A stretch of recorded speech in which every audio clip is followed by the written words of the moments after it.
پچھلے چند سالوں میں پازیٹیو یہ جو ایٹیٹیوڈ ہے یہ بہت پازیٹیو ہو چکا ہے کافی زیادہ. اگر ہم پولیس اسٹیشن میں جاتے ہیں یا مختلف آفیسر سے ہم بات کرتے ہیں, ان کا موقف لینے کی کوشش بھی کرتے ہیں, تو وہ ہمیں باقاعدہ طور پہ خندۂ پیشانی کے ساتھ ہمیں موقف دیتے بھی ہیں, اور جو ہمارے مسائل ہیں وہ سنتے بھی ہیں, اور بہت سارے مسائل ہمارے حل بھی کیے جاتے ہیں. میں سیکیورٹی بھی تو ہمیں دینا, یہ تو نہیں کہ آئے ہمیں 20 روپے کی کپ کا چائے پلا دی اور ہماری فیملیز کی کسی خبر یا کسی وجہ سے جان جو ہے وہ رسک کرے. وہ بھی تو ریاست کی اور ان لوگوں کی اور ان اداروں کی ذمہ داری. بالکل سر, لیکن ظاہر ہے کہ ہر کوئی بھی ادارہ ہے اس میں ڈرا بیکس بھی ہوتے ہیں بہت سارے. کوئی بھی ادارہ ہے اس میں کالی بیڑیں بھی موجود ہوتی ہیں, بہت پروفیشنل لوگ بھی ہوتے ہیں, تو یہ ایک ملا جلا جو ہے وہ تاثر ہے. تو میں یہ نہیں کہتا کہ ٹوٹل ہی سارا کچھ ٹھیک ہو چکا ہے, بہت ساری چیزیں غلط بھی ہیں, لیکن جو چیزیں ہمیں بظاہر نظر آ رہی ہیں, جو اچھی چیزیں ہیں, ہمیں ان کو بھی مد نظر لازمی رکھنا چاہیے. امتیاز صاحب آپ کی طرف آئیں گے. عارف والا میں جو صحت کی, جیسے وہاں پہ ایک تحصیل ہے تو ٹی ایچ پہ واقعہ ہوگا, اس کی کیا صورتحال ہے؟ ایسا تو نہیں کہ ڈاکٹرز حاضری لگائی اب تو بایو میٹرک ہے اور گھر چلے گئے اور شام کو آ کے پھر آؤٹ کر لیا اس نے؟ نہیں, ایسا نہیں ہے, لیکن ہماری والا ٹی ایچ کیو کے جو ایم ایس صاحب ہیں وہ انتہائی اچھے اور نیس آدمی ہیں. وہ پریکٹی پہ مریضوں کو چیک اپ وغیرہ کرنا, وہ ڈیوٹی پہ 24 گھنٹے کوئی ہوتا بھی ہے, وہ اندر سے بتائے گا یہ نہ ہو گیا ان کا دل رکھنے کے لیے گئے ہو کہ نہیں جی ٹھیک ہے سب اچھا ہے. 24 گھنٹے موجود ہوتے ہیں, لیکن وہ غفلت تو ہو ہی جاتی ہے. وہ کوئی بھی ہوتی ہے. کیا وہاں پہ مطلوبہ وہاں پہ کوئی ایڈوانس مشینری موجود ہے جیسے بڑے شہروں کے اندر ہوتی ہے, کوئی سی ٹی اسکین, کوئی ایم آر آئی, کچھ ایسی چیزیں موجود ہیں؟ بس کیا ہم ایکسٹرا کیا اور بندے کو سی ٹی اسکین اور ایم آر آئی کی سہولت موجود نہیں ہے. آنے والا میں ڈیلسس کی ہے اور وہ اچھی چل رہی ہے.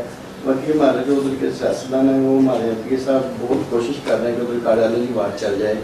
وہ نہیں ہے وہاں پہ بھی شاید میرے خیال ہے نون لیگ اور پی ٹی آئی کے الگ الگ ایم پی اور ایم این اے ہیں. جی, ہمارے سٹی میں جو ایم پی صاحب ہیں وہ پی ٹی آئی کے ہیں, جو ایم این اے ہیں وہ نون لیگ کے ہیں.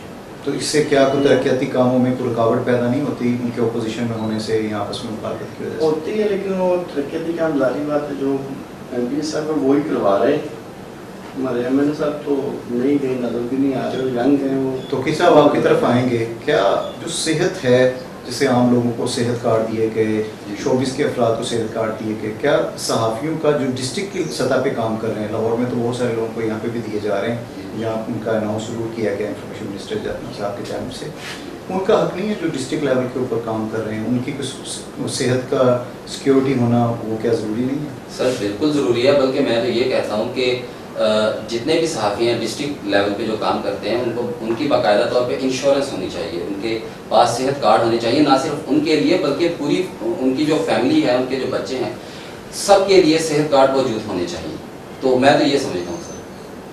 تو اس کے لیے کیا صحافی برادری کیوں آواز نہیں اٹھاتی؟ آپ بھی ایک جرنلسٹ ہیں, آپ کیوں نہیں آواز اٹھاتے اور وہ متعلقہ پلیٹ فارم تک اسے پہنچاتے؟ سر ایکچولی ہم بھی نا یونائٹڈ نہیں ہیں, بعض دفعہ دڑا بندی بھی ہو جاتی ہے. اگر ڈسٹرکٹ لیول پر ہم دیکھتے ہیں تو اگر ایک شہر کو ہم دیکھیں تو بہت سارے پریس کلب ہیں جن کے مختلف ایجنڈے ہیں, مختلف ایجنڈوں پہ کام کر رہے ہیں. اگر ایک جو صحافی ہے وہ کوئی سٹوری بریک کر رہا ہے تو دوسرا شاید اس کی تردید بھی کرے.